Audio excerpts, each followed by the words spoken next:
Welcome, Man Kamau. Thank you, Mwalimu. Yes, how are you, bwana? I'm good, Kupoa. Ni wakati wa corona. Ni wakati wa corona, Mwalimu. So social distancing. Kabisa. Tunatoa mask kidogo. Asante. Unajua kusanitize? Sanitizer naielewa. Asante sana Mwalimu.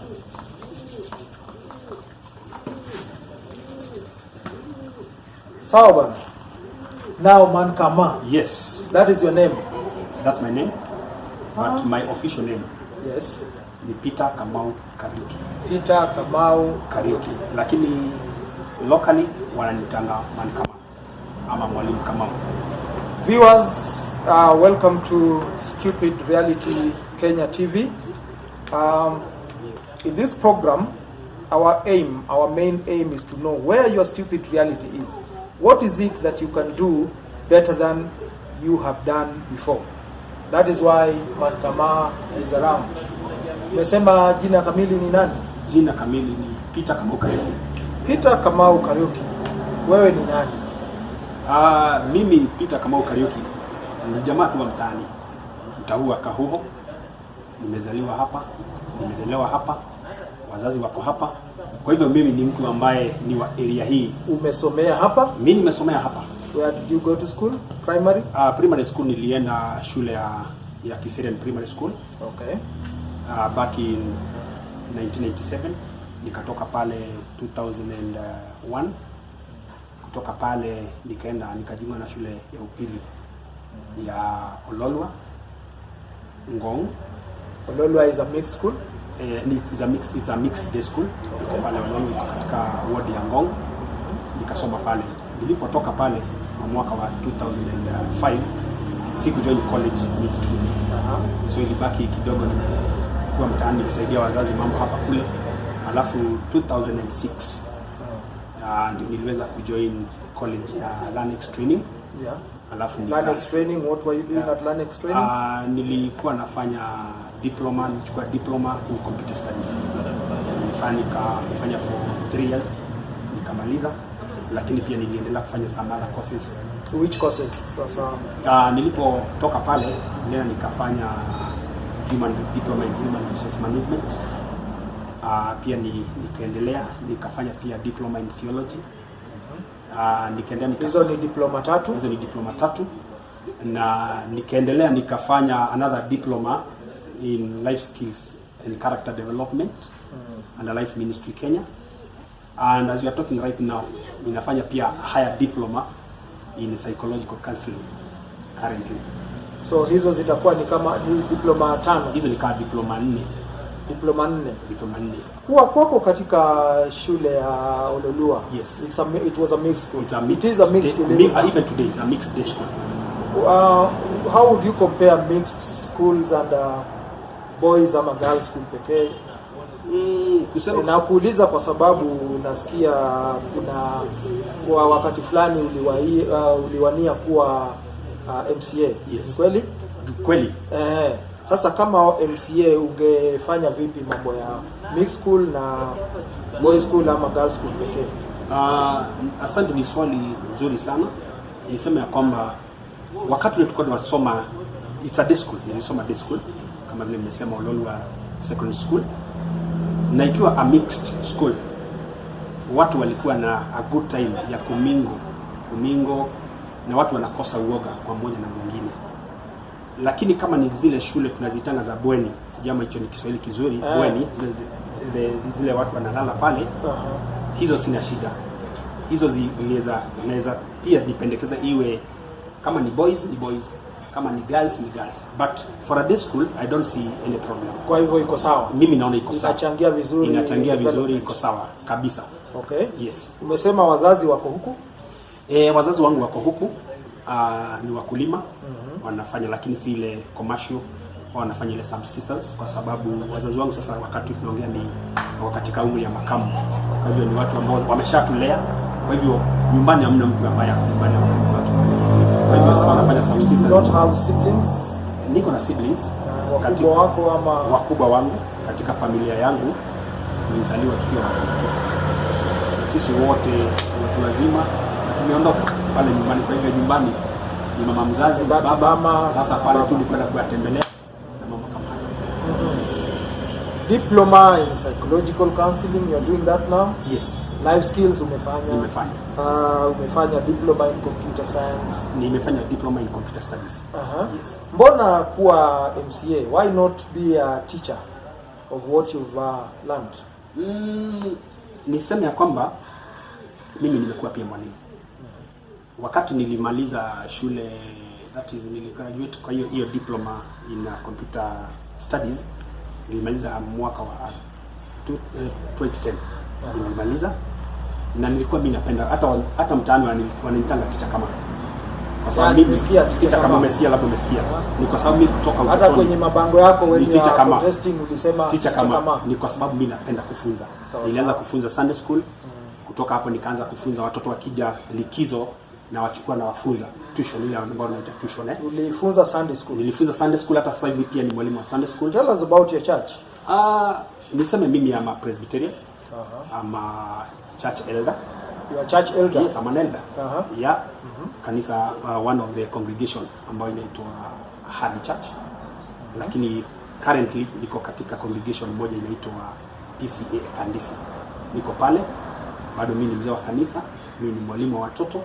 Kwa hivyo mambo ya ualimu nilianza kitambo. Nikirejelea kidogo labda kwa ualimu wa kawaida, niseme ya kwamba katika hii mambo ya kufunza nimekuwa nikifunza computer. Ninapenda kufunza sana. Nimekuwa nikifunza secondary school. Shule ya mwisho ambayo nilifunza secondary ilikuwa ni shule ya wasichana ya Kisii Young Girls. Nilikuwa pale kama IT administrator. Alafu nikatoka hapo nikaenda ile shule mahali nilisoma, nilienda pia wakanipa kazi. Nikaanza kufunza pale. Nikaendelea pia kufunza diploma in computer studies. Nikatoka hapo nikaenda shule nyingine inaitwa Shalom Girls ambayo iko pande za Eastleigh, nimefunza. Kwa hivyo hata sasa hivi isipokuwa ni venye corona sasa imefunga, nilikuwa once a teacher always a teacher. Once a teacher always a teacher. That is fine. Yes. Wewe ni mzee wa kanisa. Kweli? Wewe ni leader wa youth. Exactly. Kanisani. Kweli. Sasa wewe ni youth ama elder? Thank you. Mimi niseme ya kwamba I'm a young elder. Kwa sababu katika I'm a young elder. That's a new thing coming into the Kenyan scenes. I'm telling you for sure. Kwa sababu katika nchi yetu ya Kenya, unajua kwamba hata ukiangalia category ya youth docket inakuwa below 35 years. Yeah, 35 and below. Kwa hivyo mimi niko hapo. Actually July. Sasa uko 35. July 29 ndio nagonga sasa. Sasa ndio utakuwa elder vizuri. Sasa ndio utakuwa elder vizuri. Yes. Kuania kwako kuwa diwani, yes, MCA. Yes. Ulipata changamoto gani? Asante, ni swali nzuri. Niseme ya kwamba nilikuwa nimewania mwaka wa 2017. Na wakati ule kulikuwa na chama ambao nilikuwa nimesimama nacho. Ni chama kizuri, ni chama cha Jubilee. Na tulikuwa watu karibu watu 30 ambao tulikuwa tunawania tiketi ya Jubilee. Karibu watu 30. Na I'm telling you for sure. Lakini kulikuwa na changamoto. Ni kwa sababu kama vile unavyojua katika vyama, we talk about the system in this nation. Kwa hivyo mimi si, kwa sababu ilikuwa mara yangu ya kwanza, lakini nashukuru Mwenyezi Mungu. Ulikuwa unajaribu tu ama ulijua ungeshinda? Kwangu niseme kwamba si, kwa mimi kwa mambo ya kujaribu, mimi ni whatever start najiona kwamba nilikuwa niendelee. Kwa hivyo mimi hata nikianzia siasa nilikuwa mimi niendelee mpaka mwisho, lakini ikawa sikuweza kufikia kupata ile tikiti ya Jubilee. Kwa hivyo kulikuja mambo mengi ambayo walileta kidogo nyef hapa kule. Kwa hivyo sikuweza kuendelea na chama cha Jubilee. Kuna mwingine ambaye alichukua hiyo tikiti. Ukafanya nini? Ni kwa sababu mimi pia nilikuwa na ile uongozi kwa ndani yangu. Na kuna ile katika manifesto yangu na katika agenda ambazo nilikuwa nazo kwa watu wa area hii ya Olkeri. Ulikuwa na manifesto pia? Nilikuwa na manifesto bana. Tell us about your 5 pillars. Manifesto yako ilikuwa na yapi? Niseme manifesto yangu kwanza kabisa nilikuwa mimi ni mtu ambaye anapenda talent sana. Na nikiangalia most young people, talent zao zinaenda down the drain. Yeah. Na mimi kwanza nilikuwa nataka kwanza ni kunurture these talents. Kwanza nilikuwa nimesema ya kwamba nikipata nafasi. This time you are how old? By that time nilikuwa I think nilikuwa 32. Okay. Nilikuwa 32. Sasa ninaelekea to click 35. Miaka 3 ambayo ilipita. Kwa hivyo kwanza talent ni ya kwamba nilikuwa katika mawazo yangu, na hata sasa ninajua kwamba in future pia nikipata nafasi ya kuingia katika county, nilikuwa nataka nije na what we call a resource center whereby our youth wanaweza kuja wapate kuwe na wakufunzi ambao wanaweza funza mambo tofauti. Kuna michezo, kuna kuigiza na mambo mengi ambao vijana wetu wanaweza kuwa sharpened, alafu ili wapate certificate, ili pia hata wakiingia katika market ama katika maisha day to day life at least wanaweza pata kitu kimaisha. Okay. Mambo ya pili, kuna zile groups ambazo tulikuwa ziko registered, na ni mambo wakati kulikuwa na ile fedha ziko inaitwa ya the youth fund, the women fund and all that, lakini ikakuwa ni changamoto hata kupata fedha kama hizi. Ilikuwa ni changamoto hata kwangu mimi nikiwa kijana, nilikuwa nimetafuta zile fedha sikupata. Application unafanya haupati. Kwa hivyo ya pili, nilikuwa nataka nione ya kwamba whether we can make the application of these funds easier to our people, kama hizo vikundi ambao wamejisajili and all that wanaweza pata hizi fedha ili waweze kujinufaisha katika maisha. Jambo la tatu ni mambo na kilimo. Sehemu hii kule chini kuna mahali kuna mto unapita naitanga Kiserian river, na kule chini watu wanaweza fanya kilimo. Mashamba ni mazuri, yana rutuba nzuri, lakini unakuta wale watu ya kwamba hawapati ile mawaidha ya ukulima na kilimo bora na kilimo what we call the agri economy, hawana the right input and all that. Kwa hivyo nilikuwa nataka pia niweze kuwafufua ili waweze kupata kama ni mashini, kama ni fertilizer, kama ni seed and all that, ili waweze kujifanya nini, kujinua. Jambo la nne ambalo nilikuwa pia nataka kuchangia ni ile ambayo inaitangwa the community forum, ambayo what we call the participation forum.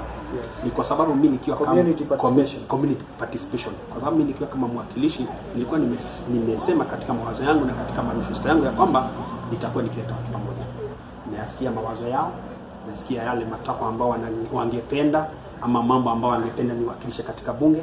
Tunakaa kitako, tunazungumza ili hata nikienda kuwakilisha kule at least I have substance to deliver.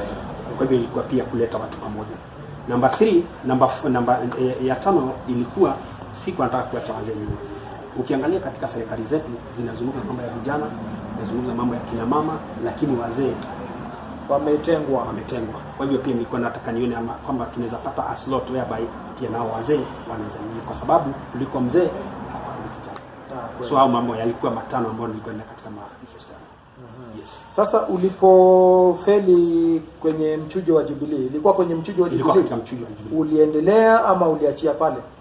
Kama vile nimekueleza kwamba mimi niko na moyo wa uongozi. Na nilikuwa nataka nione ya kwamba matakwa yangu ama maono yangu yamekuwa kuafikiana. Kwa hivyo mimi nilienda nikajiunga na mlengo ambao tunaita it's actually independent candidate. Ukawa independent sasa. Nikaenda nikajisajili, na nashukuru kijana rafiki yangu ambaye anaitwa Karanja. Alinisaidia sana, Mwita Norman alinisaidia pia hata kutengeneza kuja na idea ya logo, mambo ya strategy ndio mambo ya registration kama hayo, na mimi mwenyewe nikajikuta nilikuwa katika deni. Yeah. Na sasa kimfuko, how did it affect you, because it's like if the chance comes by again, then you'd want to run once more. Very true. Actually mind yangu pia ninarudi katika uwanja mwalimu, lakini sema kwamba unapojitosha katika ulingo wa kisiasa ni lazima uwe umejiandaa kabisa. Lazima uwe umejiandaa na uwe mgumu kama sabuni bado. Ni kwa sababu there's challenge, changamoto ni nyingi. Ya kwanza ujue ya kwamba unapoingia katika siasa kuna wale ambao hakutaki, kuna wale ambao wanakutaka lakini labda wanataka ile kitu kidogo uko nao wakule. Tuseme ya kwamba mimi nilikuwa na challenges nyingi, ni kwa sababu sikuwa na fedha. Sikuwa na fedha. Ile fedha nilikuwa nayo ni kidogo, ambao labda ilikuwa kufanya posta, ambao ilikuwa labda ni kuajiri vijana ambao watalikuwa wananiwekea posta, anaweka kwa maybe kuweka hizo mabango na kutuka hizo. Lakini pia nashukuru kwa sababu nilipata wadhamini 2 3 marafiki wangu ambao walinisaidia. Na pia walikuwa na maono nilikuwa unajua sasa nilo natoa maono, unawasikiza, wanaelewa na wanaona kwamba kijana huyu anaweza tupeleka mbali. So they come as parents, as friends, na wanapatia support. Lakini kuna changamoto. Niseme kwamba ward hii yetu ya Olkeri niseme ni kubwa sana.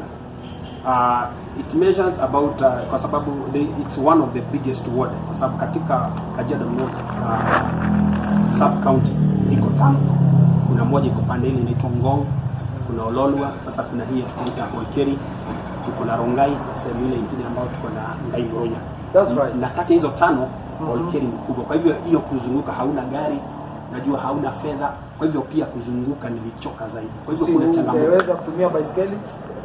My friend, mimi nakwambia paka hiyo hela kupanda pikipiki my friend. Hamna bana. Wakati mwingine nakuta mpaka labda mnaitana na mke wako. Na uliulizia labda hadhara kwamba wakufanyie mchango kidogo? Niseme kuna mahali nilikuwa nimeweka mchango, lakini unfortunately my friend, watu watakueleza, watakuahidi, lakini to actualize your words become a problem on you. It said that people will love you only when you're already prominent. Sitaki niseme hayo ni kwa sababu kuna wale ambao pia wanakupenda whether you are prominent or not. So let me not generalize that. Okay. Yes. Karanja the family man. Yeah. Tell us about your family. Pole, nimekwambia jina naitwa Kamau Kariuki, Peter Kamau Kariuki. Karanja ni ile kijana nimekwambia alinisaidia mambo mengi. Niseme kwamba mimi nimeoa. Niko na mke na Mungu pia ametujalia na watoto wavulana 3. Mmoja yuko miaka 8 sasa, mwingine yuko miaka 3.5 na mwingine yuko miaka 2. Nashukuru Mungu. Kwa hivyo family man. Ndio mambo ya familia napenda kuweka private and confidential. Lakini itakapofika wakati unakuwa diwani, mama atakuwa sasa ni mama diwani, anaandalia mambo fulani. Maandalizi lazima yawe. Maandalizi nasema ndio, maandalizi kweli, lakini mambo ya familia ninapenda hata katika mambo yangu ya siasa ndola, napenda kuweka mambo ya familia za private. Sasa bwana Kamau, ni kitu gani kinachokusetiri sasa hivi? Unafunza, unafanya biashara, umeandikwa pahali ama mambo namna gani? Niseme ya kwamba na ningependa maybe ku encourage my young brother, my fellow brothers ambao and sisters ambao wananiangalia. Niseme ya kwamba mimi nimekwambia nilienda nikafanya computer study. Na niseme ya kwamba nimenisaidia sana hata wakati kama huu ambao kuna corona, mambo kama haya imenisaidia sana. Ni kwa sababu niko na workshop kidogo ambao pale sehemu itangu Kahugo, na hapo mimi nimeset cyber. Na niseme ya kwamba watu wanasaidika pale, watu ambao ni wa eneo hii, kwa sababu hapa ni Kahugo, watu wanasaidika sana wakitaka printing, wakitaka photocopy. Na pia wakati mwingine kwa sababu ninapenda, I love giving back to the community.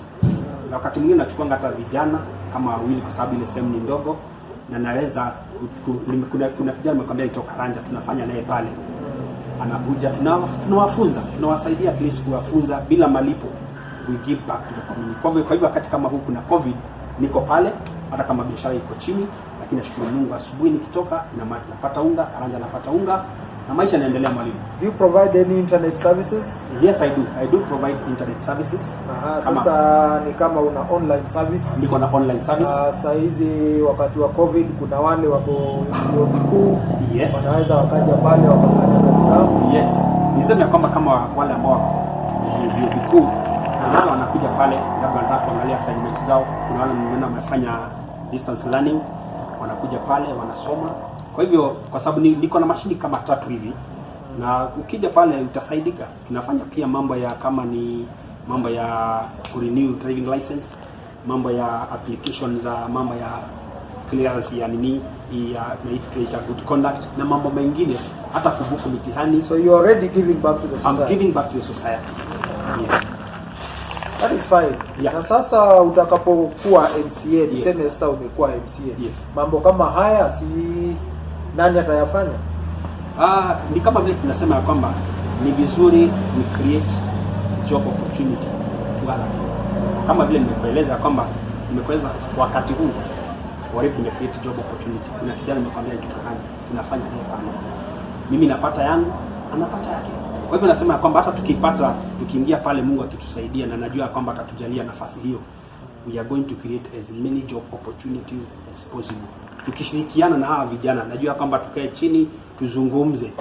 Sisemi ya kwamba nitaenda pale ku create job opportunity, lakini I believe tukiketi pamoja kuna jambo moja mbili tunaweza saidiana hawa vijana na wapate ajira. So doctor, viewers, when I was calling in Peter Karanja, I had seen Peter Kamau Kariuki. Yes. Kariuki na Karanja. Ama Teacher Kamau mwalimu. Peter Kamau, when I was calling in Peter Kamau, I had seen some photos of Peter Kamau with elderly women akipatia kina mama fulani fulani pale vyakula huku na kule. Sasa that is why I thought Bwana Karanja, ni kwamba namna Waswahili wasemavyo, kutoa ni moyo, usambe ni tajiri, ama ni campaign strategy? Niseme ya kwamba mimi nakwambia kwamba I have a big heart, na kama vile maandiko ya Mungu inasema, na ni vizuri kwa sababu nimekwambia mimi ni mzee wa kanisa. Unaposoma in the book of Matthew chapter 5 in verse 7, nasema ya kwamba blessed are people who have mercy on others, because at a time they shall receive mercy. Kwa hivyo ni vyema hata tuwe na moyo wa huruma, because actually ni vyema kufaa mwingine. Kwa hivyo mimi vile nafanya, wakati mwingine I don't like doing it in a open. Mimi nataka kufanya wakati mwingine nataka kufanya napeleka kwa, unajua ni nani ako na shida, unaenda pale. Kwa hivyo it's not a campaign strategy.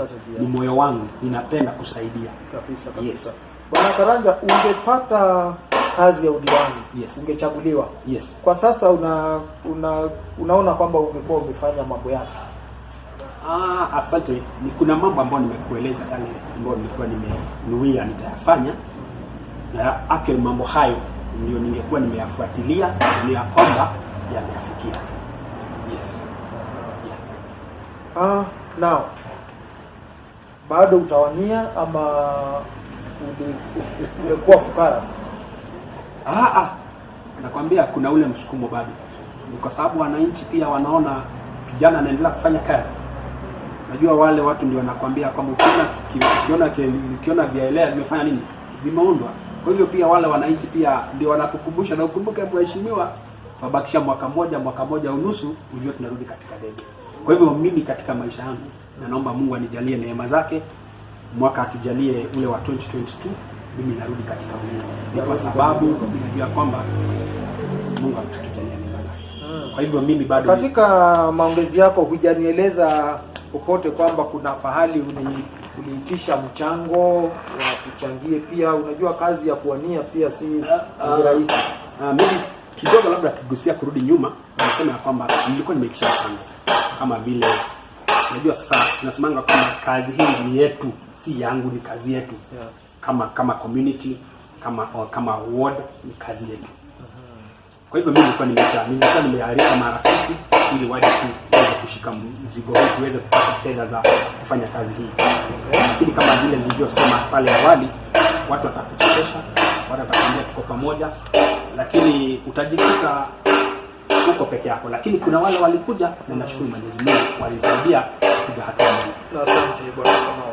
Na sasa katika serikali ya sasa, yes, serikali ya jimbo, yes, kuna namna mnasaidiana na chifu, naibu wa chifu na mambo kama hayo, kama youth leader, ama kwa ufupi tu katika kumalizia? Asante. Niseme ya kwamba katika chief wetu anaitwa Duncan, yuko tu sehemu hii. Chief wa area, assistant chief anaitwa Duncan, alafu sasa chief mkubwa anaitwa Vincent. Ofisi zao ziko tu hapa juu, maybe just few meters from here. Niseme ya kwamba tumekuwa tukisaidiana katika ofisi yake. Katika labda vijana wako na shida, labda mambo ya vitambulisho, unajua hizi registered persons, nimekuwa nikiwasaidia ofisi yake, na mambo inakuwa very smooth. Labda kumekuwa na shida mambo ya insecurity katika area hii, tunasaidiana tuone vile hata area hii mambo ya security itainuka. Pia mambo ya vijana, kama wakati kama rais ametangaza mambo ya what they are calling the national hygiene program, whereby mambo ya usafi na mambo kama hayo.